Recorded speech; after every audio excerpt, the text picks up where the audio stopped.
बार्शीत police दलाची मोठी कारवाई, तब्बल 100 किलो गांजा जप्त।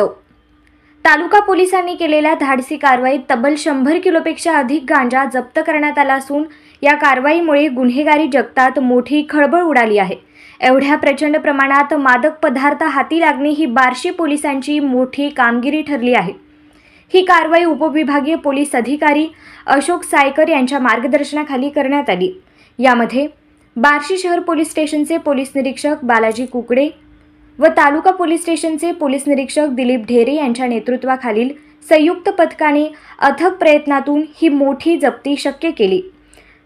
पोलीस सूत्रांच्या माहितीनुसार या प्रकरणात अजूनही चौकशी सुरू असून या गांजा तस्करीच्या मोठ्या रॅकेटचा उलगडा करण्यासाठी विशेष पथक तयार करण्यात आले आहे।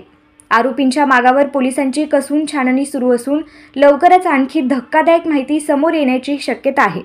बार्शी पोलिसांच्या धाडसाचे कौतुक होत आहे। या घटनेनंतर अवैध धंदे करणाऱ्यांमध्ये भीतीचे वातावरण निर्माण झाले आहे। पोलीस प्रशासनाच्या या कार्यवाहीमुळे भविष्यात अशा प्रकारच्या अवैध कारवाया रोखण्यास मदत होईल असा विश्वास व्यक्त केला जात आहे। अशोक सायकर, SDPO बार्शी। आज माननीय पोलीस अधीक्षक श्री अतुल कुलकर्णी साहेब, तसेच अतिरिक्त पोलीस अधीक्षक श्री प्रीतम यावलकर साहेब यांच्या मार्गदर्शनात बार्शी पोलीस स्टेशनच्या हद्दीमध्ये गांजा पकडण्याची मोठी कारवाई केलेली आहे। त्यामध्ये गांजाचे अंदाजे वजन 125 ते 150 किलोच्या आसपास आहे। एकूण 2 मोठ्या ट्रक, एक स्विफ्ट कार आणि एक आरोपी यांना ताब्यात घेतलेला आहे। सर्व मालाची मोजदाद पुढील कारवाई पंचनामा सुरू आहे। त्याचप्रमाणे त्यातील आणखी काही आरोपी निष्पन्न होतील। पुढील तपास माननीय पोलीस अधीक्षक Kulkarni sir, additional SP Yawalkar sir यांच्या मार्गदर्शनात सुरू आहे।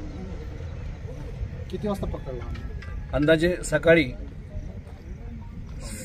10:30 ते 11:15च्या आसपास ही कारवाई करण्यात आलेली आहे बार्शी तालुका पोलीस स्टेशन। काही आरोपी अटक केलेत का? एक आरोपी ताब्यात आहे, बाकी 2 ते 3 आरोपी पळून गेलेले आहेत। आता जो एक आरोपी ताब्यात त्याला सुद्धा पोलीस स्टाफने पाठलाग करून पकडलेला आहे, ताब्यात घेतलेला आहे। आम्हाला स्थानिक विक्रीसाठी होता का बाहेर ट्रान्सफर होणार? आता तपासात निष्पन्न होईल। आता ते पुढील चौकशी चालू आहे, तपासात ते निष्पन्न होईल। प्राथमिक तपास चालू आहे।